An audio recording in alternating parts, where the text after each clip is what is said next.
할렐루야. 1년 만이네요. 1년 새 많이 늙었네요. 올 새해도 우리 하나님의 은혜 가운데 여러분 모두 건강하시고 행복하시고 또 승리하시기를 주의 이름으로 축원합니다. 갖지 말아야 할 그 꿈이 있습니다.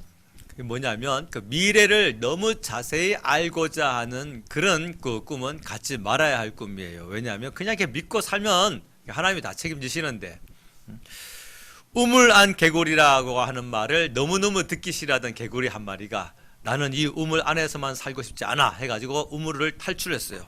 그래가지고 자기의 미래를 알고 싶어가지고 온 산을 막 두루 다니다가 미래를 점을 친다는 한 선비를 만난 거예요. 돌을 닦는 선비를. 그래가지고 선비님이 혹시 미래를 말해주는 그 선비님인가요? 아, 그렇다네. 너는 뭘 알고 싶으냐? 저는 미래가 너무 궁금합니다. 저의 미래가 어떻게 되겠습니까? 아, 너는 조만간 너에 대해서 모든 것을 알고 싶어하는 예쁜 여학생을 만나게 될 거야. 그 말에 막 이 개구리가 막 기분이 좋아진 거예요. 너무 기뻐가지고, 아, 그래요? 그럼 언제가 그때가 되겠습니까? 그랬더니 아마도 내일쯤 그 여학생 생물 과목 시간에, 해부학 시간에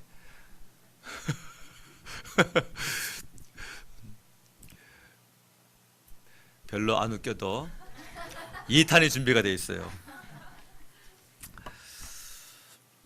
꿈 중에는 그 꿈을 깨야 할 꿈도 있다고 합니다. 한 여자가 경찰서에 막 헐레벌떡 뛰어들어왔어요.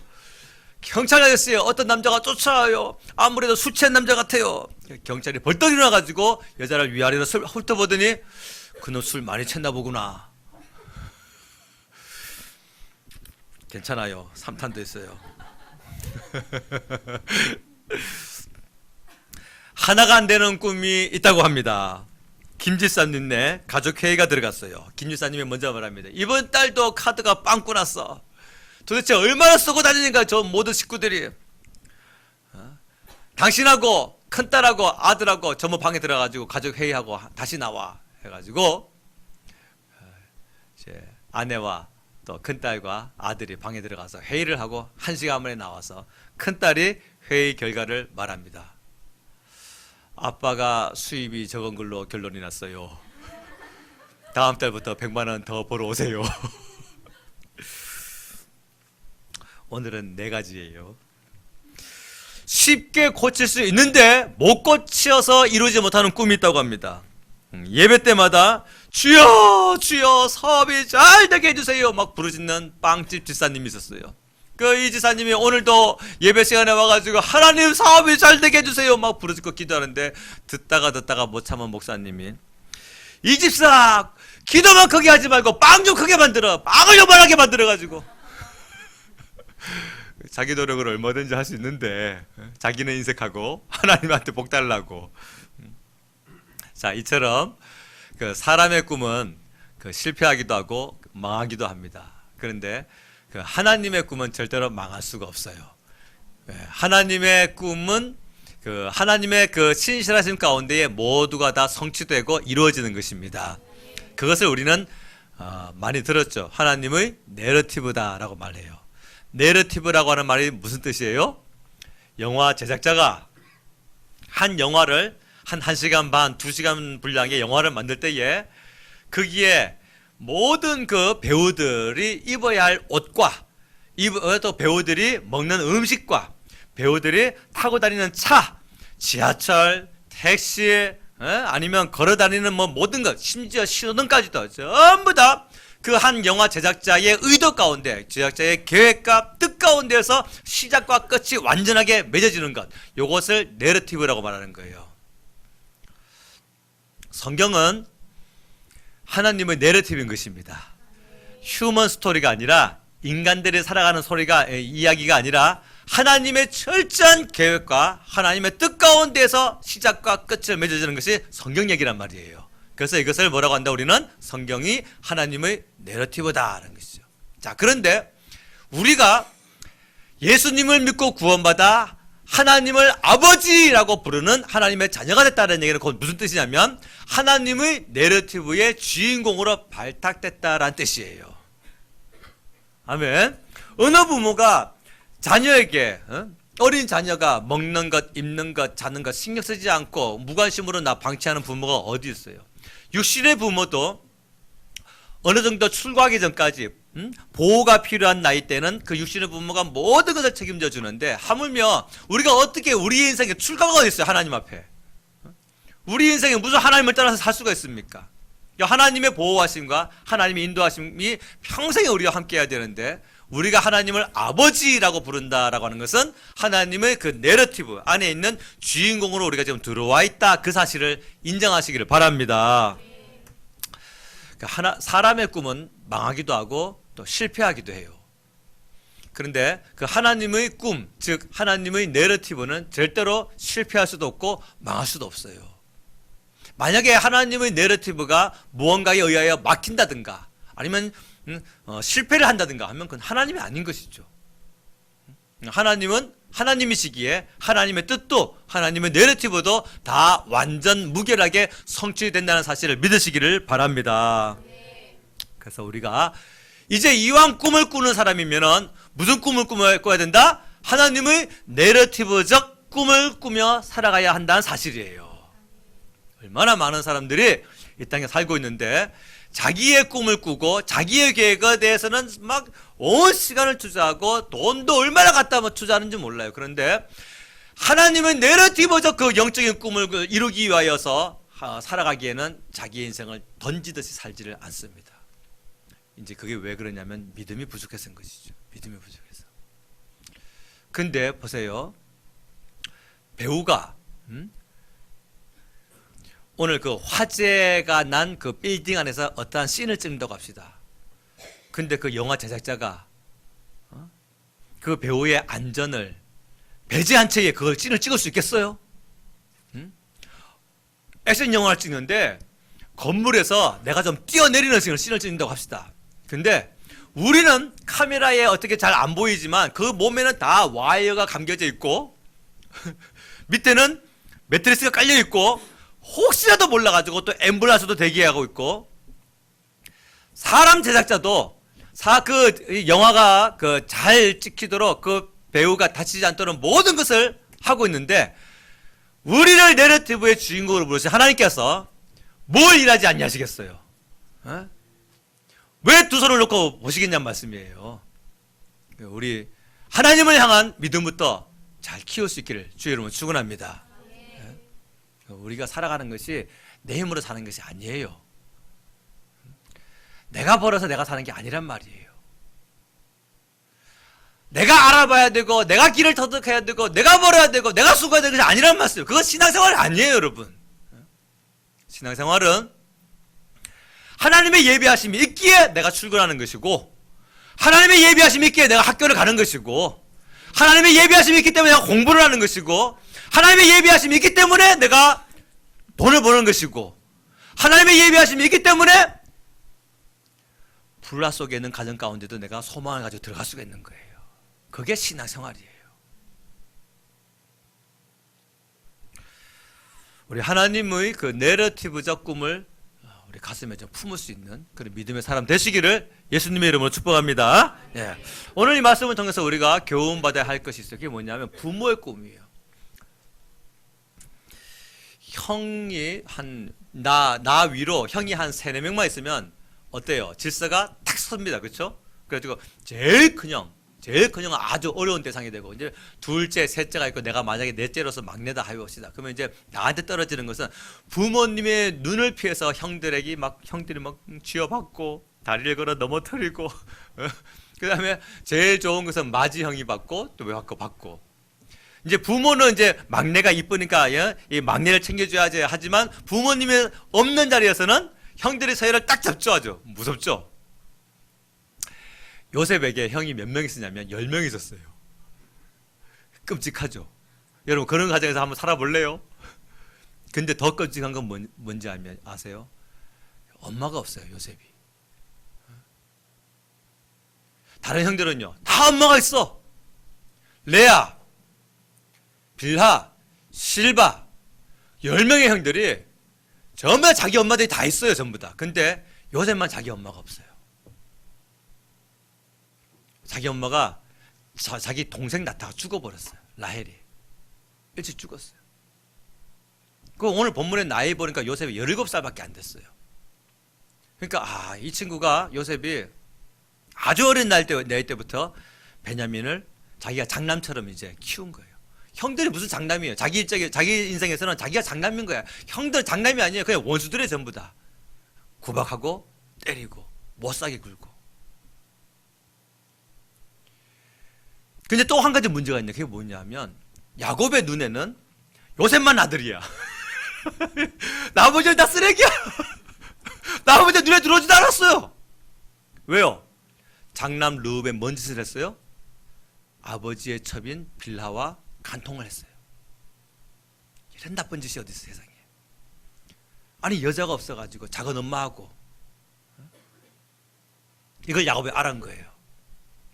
둘째, 셋째 시므온과 레위와 시므온 무슨 짓을 했어요? 세겜성 사람들을 할례받게 해가지고 쏘개가지고 가서 다 죽여버렸어요. 칼로. 그래가지고 야곱 가족이 전체가 생명의 위기를 느낄 수밖에 없는 그런 나쁜 짓을 한 거예요.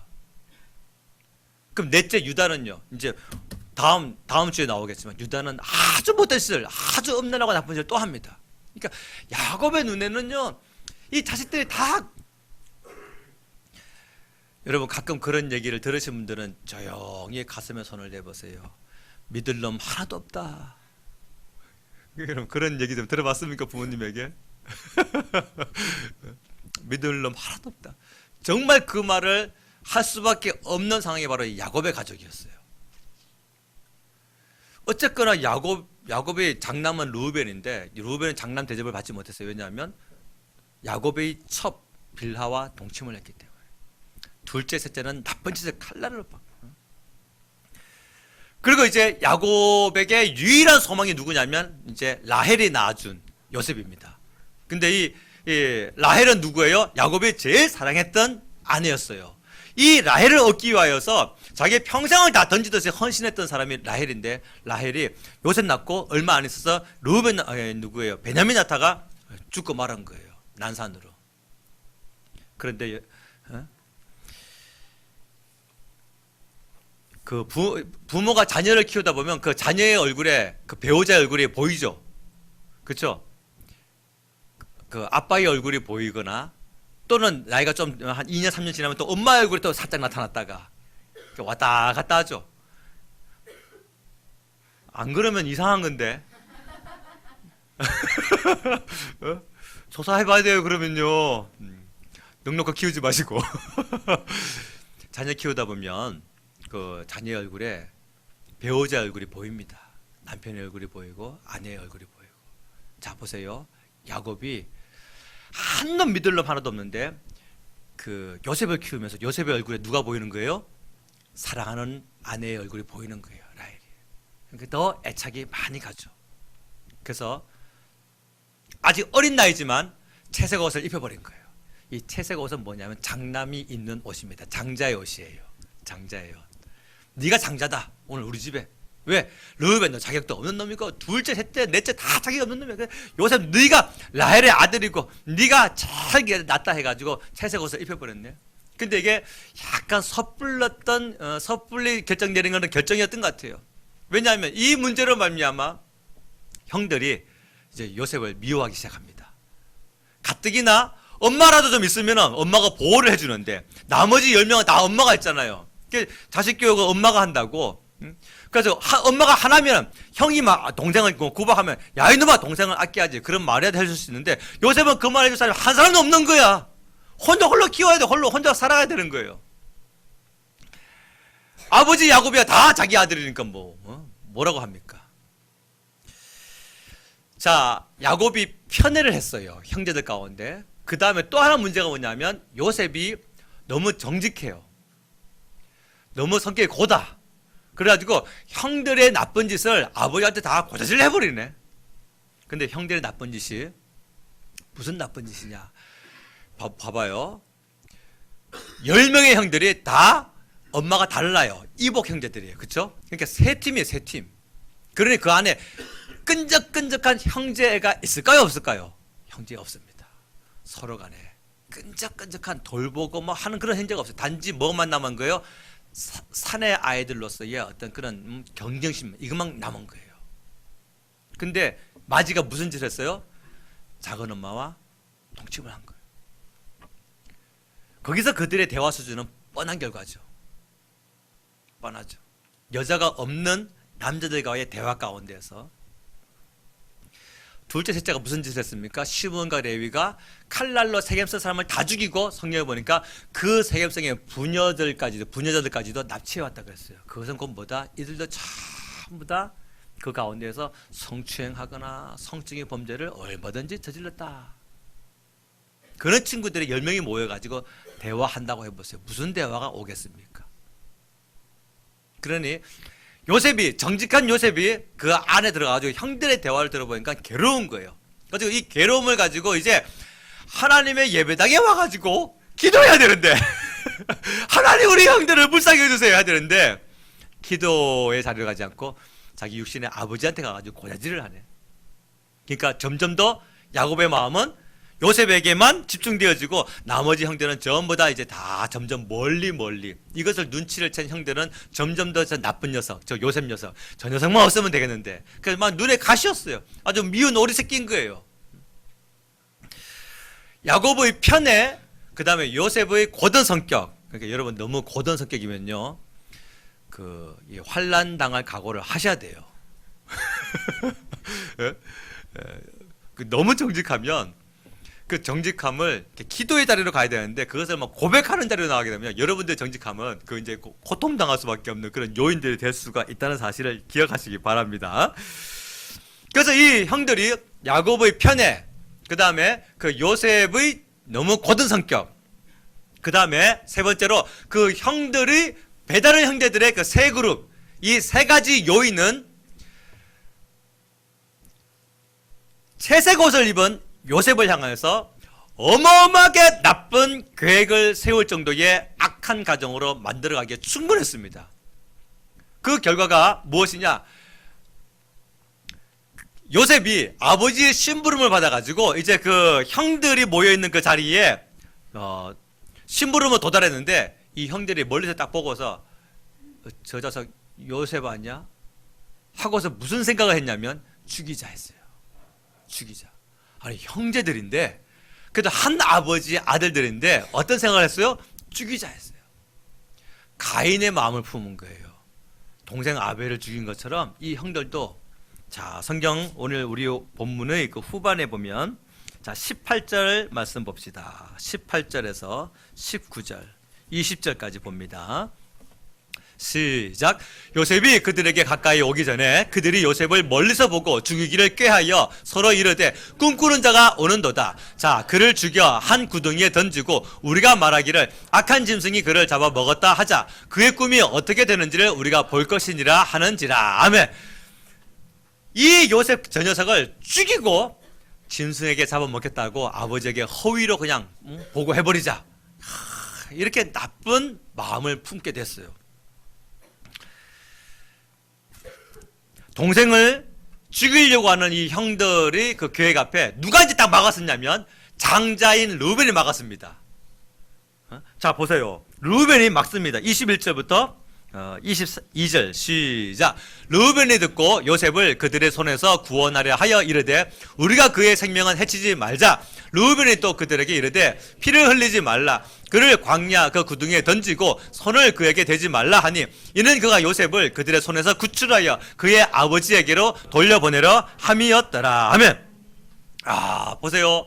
10명의 형들 중에서 9명의 형이 요셉을 죽이자라고 결의를 했는데 맞이였던 장자였던 루벤이 막은 거예요. 그 계획을. 이유는 뭘까요? 그 루벤이라고 요셉이 좋았겠어요? 자기가 원래 장자인데 요셉이 지금 아버지에게 장자 대우를 받고 있는 거예요. 그러면 루벤 입장에서 형의 입장에서 보면 미운 거야. 근데도 불구하고 이 요셉이 죽이자 하는 그 형들의 계획을 루벤이 막습니다. 이유는 뭐냐? 아버지한테 미안했어요. 자기가. 자기가 그 아버지의 첩 빌하를 자기가 취했잖아요. 그 간통을 했지 않습니까? 그 잘못을 르우벤이 항상 아버지에게 이제 죄송하죠. 그래서 인간적인 모습 보면은 요셉이 밉지만 그래도 장자로서 그 아버지에게 죄송한 마음 때문에 아버지가 그렇게 사랑하고 애중지하는 요셉 죽이지만은 말자. 아버지 때문에 이제 르우벤이 이제 이 길을 이제 막아선 거죠. 그리고 르우벤이 잠깐 자리를 피한 사이에 나머지 형들이 9명 형들이요 요셉을 애굽에다가 팔아버립니다. 그 지나가는 상인들에게 돈 받고 팔아버렸어요. 은 20개에. 그 르우벤이 와서 보니까 이 사태가 벌어지게 된 거예요. 그리고 이제 이 형들이 무슨 짓을 했냐면 염소를 한 마리 잡아가지고 요셉의 그 채색 옷에다가 피를 막 덕지지 바릅니다. 그래가지고 그 옷을 가지고 아버지에게 갖다 주는 거예요. 아버지 이거 요셉 옷 같은데요. 요셉 죽은 것 같습니다. 세상에 아버지에게 이렇게 대못을 박는 짓을 할 정도로 이들이 정말 하나님을 믿는 아들이었어요. 이들이 하나님을 두려워할 줄 아는 그런 친구들이라고는 이런 짓을 할 수 있겠습니까? 성경 보도록 합시다. 자, 31절부터 34절까지 봅니다. 시작. 그들이 요셉의 옷을 가져다가 수뚠소를 죽여 그 옷을 피에 적시고 그의 채색 옷을 보내어 그의 아버지에게로 가지고 가서 이르기를 우리가 이것을 발견하였으니 아버지 아들의 옷인가 보소서 하며 아버지가 그것을 알아보고 이르되 내 아들의 옷이라 악한 짐승이 그를 잡아 먹었도다. 요셉이 분명히 찢겼도다 하고 자기 옷을 찢고 굵은 배로 허리를 묶고 오랫도록 그의 아들을 위하여 애통하니 그 다음 절 그의 모든 자녀가 위로하되 그가 그 위로를 받지 아니하여 이르되 내가 슬퍼하며 스올로 내려가 아들에게로 가리라 하고 그의 아버지가 그를 위하여 울었더라. 아멘. 자 보세요. 야곱이 밧단 아람 외삼촌 밧단 아람의 집에서 출발해가지고 오는 동안에 지금 오늘 창세기 37장까지 야곱의 사랑하는 사람이 다 떠납니다. 먼저 그 유모 드보라가 죽었어요. 밧단 아람에서 20년 동안 함께 살았던 유모 드보라가 죽었습니다. 두 번째 사랑하는 라헬이 죽습니다. 세 번째 장남 르우벤과 첫 빌라를 한꺼번에 잃어버립니다. 기억하시죠? 네 번째, 다섯 번째 자기의 그 영적인 지도자였던 아버지 이삭이 죽습니다. 마지막으로 여섯 번째, 자기의 모든 소망이었던 자기의 그 아내의 얼굴이 보이는 그 요셉이 죽어요. 우리는 요셉이 안 죽은 걸로 알지만 야곱 입장에서는요, 요셉이 죽었잖아요 지금. 야곱이 무슨 살 소망이 있겠어요? 자기의 사랑하는 아내도 없고 자기는 다 늙었고 나머지 형들은 전부 다 나쁜 짓만 하는 못된 놈들이고 믿을 놈 하나도 없고 요셉에게 채색 옷을 입히고 요셉이 네가 장자야. 이게 장자라는 얘기는 무슨 얘기냐면 야곱이요 그 아브라함 하나님께서 내 할아버지 아브라함에게 맺은 그 민족에 대한 약속, 이 땅에 대한 약속, 씨에 대한 약속, 내 아버지 이삭에게 맺은 땅에 대한 약속, 씨에 대한 약속, 나와 함께 맺은 그 땅에 대한 약속, 씨에 대한 약속, 이 하나님의 내러티브가 요셉 너야. 이 영적인 물줄기가 너에게 흘러갈 거야 했는데 요셉이 죽어버린 거예요. 그 야곱이 무슨 소망을 가지고 살겠습니까? 그래서 이 고백을 하는 거야. 나는 이제 살 소망이 없다. 내가 슬피 울며 나는 이제 스올로 내려간다. 사망으로 내려간다. 야곱의 모든 소망이 다 무너져 버리고 말았어요. 사랑하는 여러분, 우리가 인생을 살다 보면요, 내 소망이 다 무너질 때가 옵니다. 반드시 와요. 건강이든 재정이든 자녀든 심지어 배우자를 향한 꿈이든 모든 나의 꿈이 다 무너질 수밖에 없는 날이 옵니다. 바로 그때 정말 빛을 발할 수 있는 하나가 있는 게 뭐냐면 그 하나님을 바라보는 소망이란 말씀이에요. 예. 우리는 나 한 사람이 여러 많은 사람들과 인간관계를 맺고 삽니다. 그래서 아내가 되기도 하고 또 누구에게는 작은 엄마가 되기도 하고 큰 엄마가 되기도 하고 또 누구에게는 이모가 되기도 하고 고모가 되기도 하고 남자라고 한다면 남편이 되기도 하고, 또 큰아버지가 되기도 하고, 작은아버지가 되기도 하고, 삼촌이 되기도 하고, 또 고모부가 되기도 하고, 이모부가 되기도 하고, 그렇습니다. 나 하나로 말미암아 많은 관계를 맺고 있는데, 내가 사람에게, 피조물에게 소망을 두게 되면 나는 반드시 소망이 꺾이는 날이 올 수밖에 없어요. 그러나 내가 많은 사람과 관계를 맺고 있지만 나의 모든 소망을 주님께만 두게 되면요, 이 인간관계의 실패, 그들이 나를 배신하던, 그들이 내 삶을 떠나던, 그들이 죽음을 당하던, 비록 힘들죠. 왜 안 힘들겠습니까? 하지만 우리의 소망이 완전히 절망의 나라까지 끊어지지는 않는다는 사실이에요. 그것은 내가 하나님을 의지하는 힘이 있기 때문이 아니라 내가 하나님을 의지할 때에 하나님이 나를 붙들어 주시기 때문에 사실이에요. 하나님은 믿는 사람을 붙드십니다. 내가 하나님을 믿는 그 힘으로 내가 버텨내겠다는 뜻이 아니라 내가 하나님을 믿을 때에 하나님께서 내 마음을, 아픈 마음을 붙들어 주는 사실이에요. 그 소망이 아니면 노후를 어떻게 삽니까? 그 소망이 아니면 어떻게 가족의 사별을 이겨낼 수가 있습니까? 그 소망이 아니면 우리 몸의 아픔과 질병과 가난함과 고통을 무슨 힘으로 이겨낼 수가 있습니까? 사람의 꿈은 무너지지만 그 하나님의 꿈, 하나님의 내러티브는 절대로 무너질 수도 없고 막힐 수도 없고 다 성취된다는 사실을 기억하시기를 주 이름으로 축원합니다. 그래서 두 번째는 뭐예요? 하나님의 꿈이에요. 하나님의 꿈. 성경은 그 하나님의 그 꿈을요, 요셉이죠. 성경은 이 요셉의 꿈을 굉장히 진지하게 다룹니다. 굉장히 중요하게 다루고 있어요. 왜냐하면 그 요셉의 개인의 꿈이 아니라 하나님의 꿈이시기 때문에. 그래서 요셉의 그 꿈을, 요셉이 이렇게 꿈을 꾼 것을 자세하게 다 기록해 놨습니다. 이것은 요셉 한 사람의 꿈이 아니라 요셉을 향하신 하나님의 내러티브이기 때문에 자세하게 기록해 놓은 거예요. 그대로 성취될 수 있도록. 할렐루야. 그런데 더 또 깜짝 놀랄 만한 일은 그 아버지 야곱이 그 요셉의 꿈을 가슴에 담습니다. 봐봐요. 오늘 본문인 11절 10절부터 10절 11절 시작. 그가 그의 꿈을 아버지와 형들에게 말하며 아버지가 그를 꾸짖고 그에게 이르되 내가 꾼 꿈이 무엇이냐? 나와 내 어머니와 내 형들이 참으로 가서 땅에 엎드려 내게 절하겠느냐? 그의 형들은 시기하되 그의 아버지는 그 말을 뭐 했더라? 간직해 두었더라. 할렐루야. 자, 봐봐요.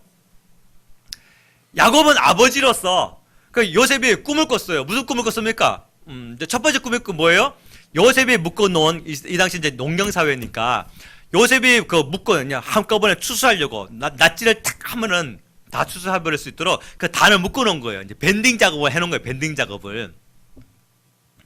그 요셉이 이제 밴딩 작업을 해놓은 그 볕단이 있는데 형들이 또 그 밴딩 작업을 해놓은 볕단이 많이 있는데 꿈에 보니까 신기하게 형들이 묶어놓은 그 볕단들이 자기가 묶어놓은 그 볕단에게 이렇게 꾹뻑 절을 하네. 오, 이거 내가 우리 형들보다 확실하게 뛰어나구만. 근데 두 번째 다음날 꿈을 꿨는데 해와 달과 11개의 별이 자기에게 이제 노골적으로 직접적으로 저를 꾹뻑하는 그런 꿈을 꾸게 된 거예요. 그래서 자기가 이제 11번째고 동생 베냐민 해가 12명. 그러니까 총 별이 몇 개예요? 11개는 곧 뭡니까? 자기 전부 그 형제를 말하는 거예요. 해와 달은 그럼 누구예요? 자기의 아버지와 자기 어머니.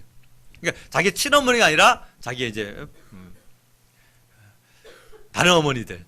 그래서 이 얘기를 형들은 더욱더 미워하게 되었고 그 야곱은 살짝 이제 기분 나쁘죠. 왜냐하면 아버지가 아들한테 절을 한다는 것은 동서고금을 막론하고 있을 수가 없는 일인데 내가 너한테 절하는다고 이놈의 자식아, 네가 아빠한테 절해야지. 그런데 야곱이 그 꿈을 가슴에 간직했더라 그랬어요. 그 이유는 뭐냐면 야곱도 하나님의 내러티브를 꿈으로 받은 사람이에요. 창세기 28장과 31장에 보면 28장에서 그 베델에서 꿈을 통해서 사닥다리가 땅에 닿았고 천사가 왔다 갔다 하고 하나님의 보좌가 쫙 있는 모습을 꿈을 통해서 보지 않습니까? 그 다음에 31장에도 그 바단 아람에서 20년 동안 자소상 가지고 돈 많이 모으라는데 하나님께서 꿈에 나타나셨어요.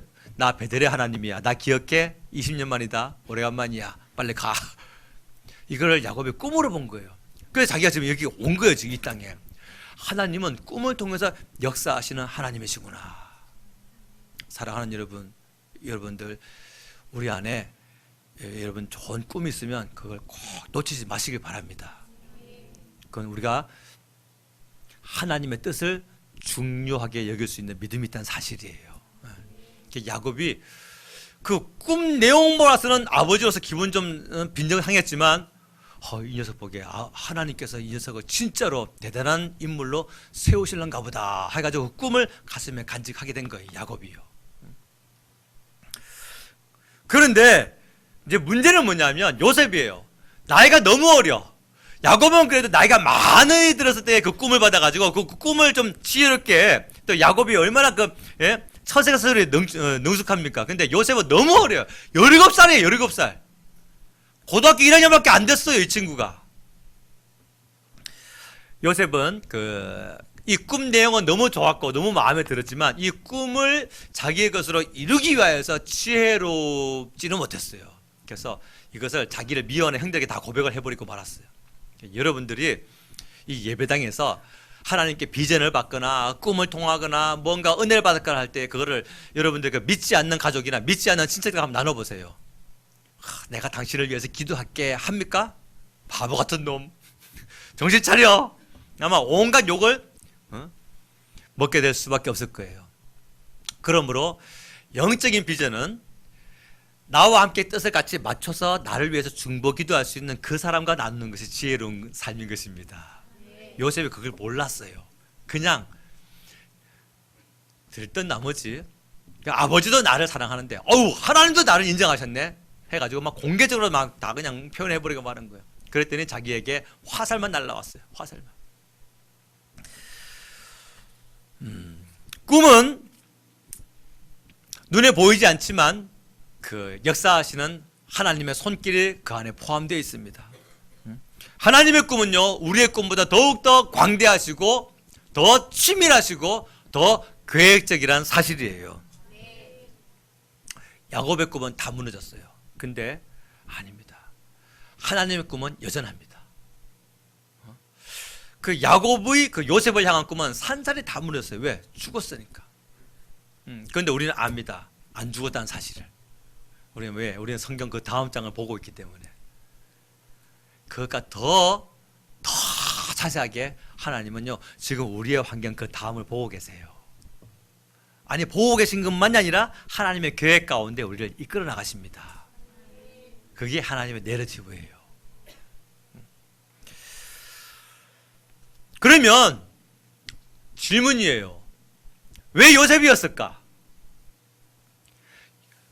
12형제가 있었는데 왜 요셉이었을까? 요셉이 좀 뛰어나서? 요셉이 훌륭해서? 아니면 하나님도 그 라헬을 사랑했을까? 라헬은 우상숭배자였고, 라헬은 욕심쟁이였고, 라헬은 믿음 없는 여자였어요. 그러므로 아닌 것 같아요. 하나님의 라헬을 봐가지고 요셉을 선택하지 않은 것 같아요. 그건 뭡니까? 하나님의 은혜인 것이죠. 우리가 예수님 믿고 구원받아 하나님 자녀가 되어진 것은 하나님의 은혜인 것이죠. 내 힘이 아니라, 그렇죠? 내가 남들보다 좀 정직했기 때문에, 내가 남들보다 좀 뛰어났기 때문에, 내가 남들보다 좀 윤리의식이 좀 강해가지고, 내가 남들보다 종교심이 좀 투철해가지고 그래서 하나님이 나를 선택했습니까? 아니에요. 하나님의 구제하지 아니하시면 가망이 없는 사람이 바로 우리였던 거예요. 하나님의 무조건적 선택이 아니면 요셉은 죽어요. 그냥 여기서 죽어. 하나님께서 요셉을 선택하신 것은 하나님의 은혜인 것입니다. 근데 이제 하나님께서 하나 좀 유심히 보신 게 있어요. 그게 뭐냐면 그 죄를 좀 싫어하는, 다른 형들과 비교했을 때 죄를 좀 싫어하는 그 고든 성격, 그 정직한 성격, 요게 좀 눈에 보였어요. 그래가지고 이런 표현을 해도 나중에 처음 가서 혼나진 않겠죠. 12놈 중에 다 그 놈인데 요셉이라고 뭐 달랐겠어요. 다 아담의 후손들인데 전부 다. 12놈 중에 다 똑같은데 그래도 그나마 한 놈인 그 요셉이 좀 죄에 대해서 좀 싫어하는 그런 마음을 좀 가지고 있는 거예요. 그래서 요놈 세우면은 내가 나중에 국무총리로 세운다 할지라도 교만하지 않고 나를 의지할 수 있겠구나 하고서 요셉을 탁 세운 거예요. 그래서 요셉의 나이가 몇 살이라고요? 17살. 너무 어려. 근데 선택했어요. 왜? 하나님의 내러티브가 있어요. 그게 뭐냐면 창세기 15장 여러분 횃불 언약 기억하십니까? 아브라함과 맺은 횃불 언약. 그 짐승을 쪼개놓고 내가 너의 그 자손에게 이 땅을 영원토록 줄 거야 했더니 아브라함이 물었죠. 내가 무엇을 그걸 알겠습니까? 그래서 하나님께서 야 짐승 준비해놔 해가지고 아브라함이 짐승을 딱 쪼개놨더니 하나님께서 타는 횃불로 그 가운데 통과하시면서 이런 말씀하셨어요. 뭐라고요? 아브라함을 잘 들으라. 너의 후손들이 너의 자손들이 애굽에 내려가게 될 것이고 애굽에서 좀 몇 년 살 거야. 그러다가 나중에 종이 된다. 그러다가 4대 만에 돌아오게 될 거야. 아 하나님의 계획이 있어요 벌써. 이 사건이 있기 전에도 이미 하나님은요 아브라함과 맺은 계획이 있는 거예요. 계획이. 하나님의 내러티브가 하나님의 계획을 이루셔야 되는데 지금 줄줄이 다 사탕처럼 다 계획이 되어 있는데 이제 보니까 루벤도 건너갔고 시몬도 레위 얘들도 뭐 하나만 막 카차고 다니는 놈들이고 네 번째 아들 유다도 이제 다음 주에 나오지만 막 하정만 못된 나쁜 짓 더러운 짓을 합니다. 하나님 눈엔 전부 다 비켜가는데 그나마 그 중에서 좀 죄를 좀 싫어하는 요셉의 눈에 보여가지고 조기 교육을 시키기로 하신 거예요. 조기 교육. 그게 이제 몇 살이에요? 17살. 일찍 보낸 거예요. 왜냐하면 하나님의 계획이 있기 때문에. 그게 요셉은 뭡니까? 이제 애굽으로 간 것이 뭐예요? 광야예요. 광야. 그 다윗도 골리앗을 한 방에 쓰러뜨리고 난 후에 바로 왕이 된 것이 아니라 그 사울의 공격 앞에 10년 동안 광야 생활을 하죠. 동굴과 황무지와 광야와 심지어 블레셋 땅까지 도망가면서까지도 10년 동안 망명 생활을 합니다. 모세도 마찬가지였어요. 모세도 이집트 왕자로 살 동안에 애굽의 그 이스라엘 지도자가 된 것이 아니라 살인자가 돼가지고 광야로 피신해가지고 40년 동안 연단 받으면서 그가 훌륭한 사람이 되어집니다. 요셉도 마찬가지였어요. 요셉도 비록 그 발단은 형들의 그 정욕과 형들의 이 악한 마음 때문에 요셉이 팔려갔지만 그들은 그렇게 쓰임 받은 것일 뿐이고 하나님은 요셉을 조기 교육시키기로 작정하신 거예요. 그래서 17살에 좀 남들보다 일찍 시작된 거죠. 그러니까 여러분들의 인생이 좀 남들보다 일찍 시작되면 따라서 해봅시다. 조기 교육이구나. 하나님께서 나를 선택하신 거예요. 하나님의 때가 된 거란 말이에요. 그래서 하나님은 하나님의 때가 됐기에 그 중에서 요셉을 선택하신 것이고 요셉은 뭡니까? 하나님의 은혜 가운데 발탁된 겁니다. 근데 이제 그게 뭐예요? 그 과정이 힘들죠. 그게 고통이죠. 17살의 어린 나이에 외국에까지 팔려나간 거예요. 종으로. 언제 될 때까지? 30살이 될 때까지. 30살에 이제 국무총리가 되어지는데 그동안은요 13년 동안 요셉은요 아주 고통스러운 그 삶을 살 수밖에 없습니다. 근데 그 속에서 요셉이 다듬어지죠. 하나님이 함께 하시고 하나님이 붙드시고 해가지고 요셉이 다듬어지게 됨으로써 요셉이 그 하나님의 내러티브의 정말 큰 주인공, 진짜 그들이 와서 절을 할 수밖에 없는 그런 존귀한 자로 세워지게 되더라는 사실입니다. 그것이 바로 하나님의 꿈이에요. 세 번째, 오늘 본문을 통해서 우리가 은혜 받을 수밖에 없는 또 한 가지가 귀한 사실이에요. 그게 뭐냐면 잃어버린 아들을 향한 부모의 마음입니다. 잃어버린 아들을 향한 부모의 마음. 야곱의 꿈은 무너져도 하나님의 꿈은 남습니다. 그러므로 믿음의 꿈, 그 하나님의 내러티브적 꿈을 가슴에 품을 수 있기를 주 이름으로 축원합니다. 명품과 짝퉁의 차이가 뭔지 아세요? 다 필요 없고 비 오는 날에 머리 위에 쓰면 짝퉁이고 가슴에 품으면 명품이에요. 뭐가 더 중요하냐? 내 머리가 중요하냐? 내 머리털이 산성비에 내 머리털이 더 중요하냐? 아니면 이 가방이 더 중요하냐? 이게 명품과 짝퉁의 차이예요. 성도가 내 인생을 가리기 위해, 내 인생을 보호하기 위하여서 그 하나님의 꿈을 이용한다고 한다면 그 성도는 그 하나님의 꿈을 짝퉁으로 바라보는 겁니다. 다시 말하면, 다른 말로 말하면 이걸 쉽게 표현하면 뭐예요? 하나님 덕에 내가 잘 되고 싶어 하는 것. 그런데 가슴에 안는다는 건 뭐냐면, 내가 내 산성비로 내 머리털이 좀 희생된다도 이 수백만 원짜리, 이 수천만 원짜리 이건 내가 절대로 내가 빚먹게 하면 안 돼.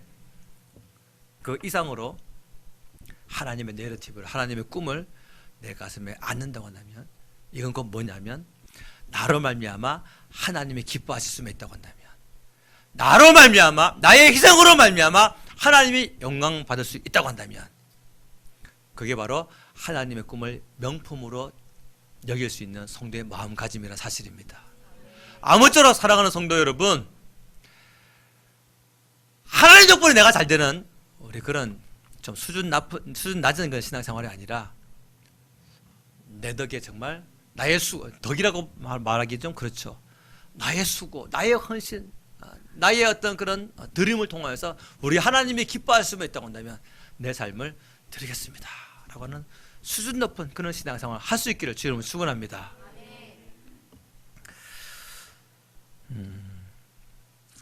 꿈이 팔려갔다고 생각할 수가 있어요, 야곱처럼. 그러나 꿈은 팔리지 않습니다. 하나님이 살아계시다고 한다면 꿈도 살아있는 것입니다. 예. 한 가지 근데 우리가 알아야 할 것은, 부모가 그 불꽃 같은 눈동자로 자녀를 보호한다 할지라도 자녀는 자녀의 인생을 사는 거예요. 그렇죠? 자녀는 자기 인생을 사는 거예요. 이거를 우리 믿음을 가진 부모가 빨리 인정을 해야 됩니다. 부모가 그렇잖아요. 부모가 지금 살아올 때에 환난 당할 때에 넘어진 일이 있었고, 유혹당할 때에 팔려간 일이 있었고, 그런 일을 많이 경험하고 난 후에 하나님의 부르심, 하나님의 인도하심, 하나님의 이끄심, 그것을 우리가 경험하면서 나는 그렇게 살았는데 도무지 하나님의 그 자비하심과 하나님의 인자하심은, 하나님의 용서하심과 하나님의 그 사랑하심은 끝이 없군요. 그 은혜 감격해가지고 우리가 이제 하나님의 사랑을 떠나지 않는 거 아니겠어요? 자녀도 똑같아요. 자녀를 키우시는 부모 여러분,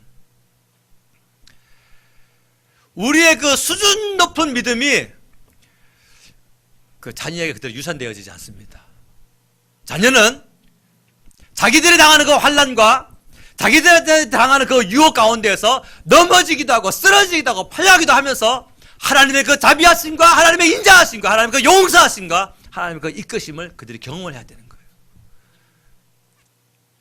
그 과정이 필요하더라고요.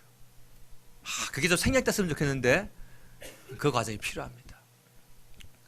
그 과정이 생략되면 그 하나님의 넓으신 사랑을 우리 죄인이 알 수 있을까요, 없을까요?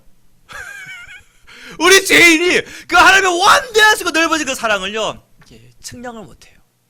우리 너무 좁은 사람들이라서.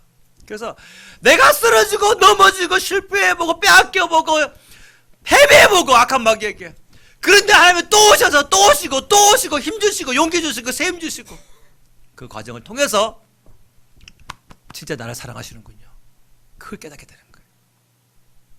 성경을 백독을 해보세요. 믿음 생기는가?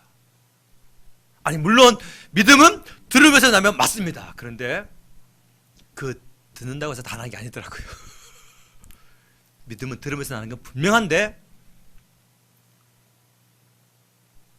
자기가 실패해보고 빼앗겨보고 넘어지는 그 과정, 그걸 통해서 그 하나님이 또 세우시고 먹이시고 입히시고 붙드시는 그 은혜를 체험하면서 나는 이제 하나님을 떠나지 않겠습니다 하는 굳은 결단이 그 안에 생기는 거예요. 그것을 가지고 우리는 뭐라고 표현합니까? 연단받은 믿음이다 라고 표현하는 거예요. 그때까지 뭐 해야 돼요? 부모는 참아야 돼요. 믿어줘야 되고, 그것은 그 자녀가 다른 자녀보다 신세서가 아니라 그 자녀를 이끄시는 하나님이 신실하지 않으시기 때문에. 아멘입니까? 부모가 가지고 있는 그 연단받은 믿음이 자녀에게 그대로 전가가 안 됩니다. 절대로 안 됩니다. 부모의 수준 높은 믿음이 자녀에게 유산으로 되어질 수가 없어요. 오직 자신의 그 시련과 자신이 겪는 고통과 자신이 당해본 그 유혹과 그 가운데에서 그들이 이제 실패를 경험해보고 끊어보고 또 거부해보고 하는 가운데서 그들의 믿음이 출발되어지고 점점 그 단단하게 다져지게 된다는 사실이에요. 물론 그 자녀가 자라온 그 신앙의 환경이 있어요. 아버지가 믿고 어머니가 믿고 하면 최적의 환경인 것이죠. 그래서 자녀가 그 자라온 환경은요, 그 자녀가 신앙생활 하는 데에 플러스가 됩니다. 훌륭한 장점이 될 수가 있어요. 아빠는 이렇게 돈 문제로 힘들 때에 술 퍼먹지 않고 교회 가서 기도했었지. 엄마는 이렇게 구타를 당할 때에 가출을 한 것이 아니라 예배당 가가지고 울면서 기도했었지. 아빠는 이렇게 막 유혹받을 때에 자신의 그 유혹받지 않게 하기 위해서 막 성령 충만하게 달라고 부르짖고 기도했었지. 그 기억을 가지고 있는 거예요. 그 기억을. 아빠에 대한 기억, 엄마에 대한 기억. 그 영적인 신앙생활을 했던 그 부모님에 대한 기억을 가지고 있어요. 그게 바로 뭐야? 신앙유산이라는 거예요. 신앙유산은요, 믿음을 통째로 주지 못합니다. 믿음은 물려받는 것이 아니라 자기 안에서 만들어지게 되는 거예요. 그러한 그 부모님의 그 신앙생활, 부모님의 그 훌륭한 신앙생활은 자기에게 유산이 아니라 뭡니까? 기억되어지는 것이죠. 교훈되어지고 기억되어지는 것. 이것이 바로 뭐다? 신앙유산이라는 겁니다. 신앙유산. 아브라함의 믿음이 야곱에게 안 왔어요. 이삭에게도 안 왔어요. 보고 배운 거예요, 그냥. 보고 배웠다가 자기가 환난당할 때에, 자기가 유혹당할 때에 넘어지고 쓰러지고 하나님을 붙들고 하면서 그들의 믿음이 단단하게 다져진 거란 말씀이에요. 그래서 우리 부모들이 자녀를 양육할 때에 반드시 기억해야 할 것은 자녀의 현재의 모습을 보고 판단할 것이 아니라 그 자녀를 이끄시는 하나님의 손길을 바라봐야 하는 것입니다.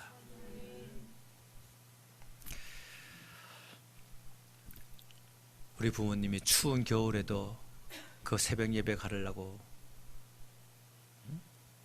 우리 부모님이 어려운 재정의 압박 속에서도 하나님 앞에 헌금 생활 하려고, 나는 지금 이 기저귀 값, 나는 이 분유 값, 나는 지금 이 먹는 거 한번 장 볼 때마다 10만원씩 나가는 이런 어려운 가운데서 나는 헌금에 인색할 수밖에 없는데 내 부모님은 어떻게 헌금 생활했을까? 내 부모는 어떻게 기도 생활했을까? 그 기억을 가지고 있는 거죠. 그 기억을 가지고서, 그게 믿음이 아니에요, 여러분. 그 기억과 그 교훈을 가지고서 자기도 이제 그 압박과 고통 가운데서 예배당에 오는 것이죠. 기도하는 것이죠. 그때에 믿음이 세워지는 것은 사실이에요. 예. 신앙유산이란 무엇입니까? 기억과 교훈을 물려주는 것일 뿐이지 믿음 자체를 물려주지는 못합니다. 믿음은 물려지는 것이 아니라 만들어지는 것입니다. 언제? 환난을 떨쳐내면서, 유혹을 거부해가면서. 이 17밖에 안 된 앳된 요셉이 그 길을 조금 일찍 시작한 거예요. 사랑하는 여러분, 여러분들의 자녀가 요셉처럼 이렇게 여러분들에게서 죽은 것 같이 느껴지게 될 때에 절대 죽지 않습니다. 부모의 눈물이 있는데, 하나님의 사랑의 하심이 있는데 절대 죽지 않습니다. 조금 일찍 시작한 거예요. 하나님의 연단하심이. 어째 아멘이 아무도. 방황할 때에, 헤맬 때에, 어려움 당할 때에 조금 일찍 시작한 거예요. 하나님께서 그렇게 허락하신 거예요. 그래서 그 속에서 하나님이 책망하시려고 보시는 것이 아니라 그 속에서 인자하시고 또 은혜로우시고 인도하시는 그 하나님의 손길로 그 자녀를 빚으시기 위하여서 하나님께서 환난과 유혹을 이렇게 허락하신 것입니다. 이걸 꼭 믿으시기를 바랍니다. 사랑하는 여러분, 말씀을 듣습니다. 자녀가 멀어질 때에 부모는 하나님의 능하신 손길을 바라봐야 합니다. 야곱의 딸 디나는 세겜에 갔어요. 야곱의 아들 요셉은 애굽으로 갔어요. 디나가 세겜으로 간 발걸음과 아들 요셉이 애굽으로 간 발걸음은 분명히 다른 발걸음입니다. 둘 다 야곱을 떠나버렸지만 딸 디나는 더럽혀졌고 아들 요셉은 깨끗해집니다. 그것이 바로 하나님이 함께 하시는 그 은혜의 차이예요. 여러분들 자녀, 우리의 자녀는 전부 다 하나님이 함께 하십니다. 보이는 것이 전부가 아닙니다. 부모의 가슴에서 빠져나갈 때에 가슴은 아프겠지만, 고통이겠지만 하나님의 손에 맡겨야 됩니다. 17밖에 안 된 앳된 요셉은 보이지 않는 곳으로 가버렸지만 그곳에서 하나님이 키우십니다. 이유는 뭘까요? 야곱의 손이 약해요. 하나님의 그 내러티브 주인공으로 세우시기에 야곱의 손이 약했던 거예요. 그래서 하나님은 하나님의 손으로 직접 키우시기로 결단하셨는데 그것이 바로 무엇이다? 애굽으로 보내지는 거였어요. 하나님의 계획에는 37장으로 끝난 것이 아니었습니다. 야곱은 37장만 보기 때문에 나로 하여금 슬퍼 울며 수월하게 하는구나, 그 슬픔과 고통을 이겨낼 수 없었지만 우리는 압니다. 그 다음 장, 그 다음 장, 또 그 다음 장이 있다는 사실을. 마찬가지예요. 지금 우리의 인생 가운데 우리는 지금 이 현실밖에 보이지 않지만 그 하나님의 일하시면 또 그 다음 장이 있고 또 그 다음 장이 있고 또 그 다음 장이 있습니다. 우리 하나님의 일하심을 신뢰하시고, 그것이 자녀 문제든 건강 문제든 재정 문제든 노후 문제든 다 우리 신실하신 주님께 맡길 수 있는 그런 신앙인들 되시기를 예수님 이름으로 축복합니다. 기도합시다. 우리 함께 동성으로 기도할 때에 하나님, 주님의 이름을 부르고 있으면서도 두려움과 염려와 근심 속에 살아갈 수밖에 없는 나 자신을 오늘 시간에 하나님의 말씀 앞에 내려놓습니다. 주님의 말씀 앞에 나의 믿음을 내려놓으니 도무지 꺼낼 수 없는 부족함이 많은 믿음입니다. 성령 하나님, 내 안에 더 큰 믿음을 일으켜 주셔서 하나님의 말씀을 대하는 나의 이 신앙이 이제 나의 인생도 하나님의 말씀 가운데에 내려놓을 수 있는, 하나님이 이끄시고 인도하시고 돌보시고 먹이시며 끝내 보호하시는 그 은혜를 우리가 믿으며 나의 인생과 또 우리의 모든 염려하는 그 부분들을 다 내려놓을 수 있는 맡기는 신앙인들이 되게 하여 주시옵소서. 아무쪼록 지금의 현실만 바라보고 좌절과 고통을 겪는 인생이 아니라, 나는 모르지만 하나님의 계획하심은 하나님의 내러티브로 지금도 진행되고 있사오니 주여 그 주님의 능하신 손길에 나뿐만 아니라 내가 소중하게 여기는 모든 것들을 맡깁니다. 맡길 때에 하나님께서 내가 계획했던 것보다 더 아름답게 이끌어 나갈 줄로 믿습니다. 그렇게 살아갈 수 있는 믿음을 나에게 허락하여 주시옵소서. 우리 주여 세 이름으로 기도하겠습니다. 주여, 주여.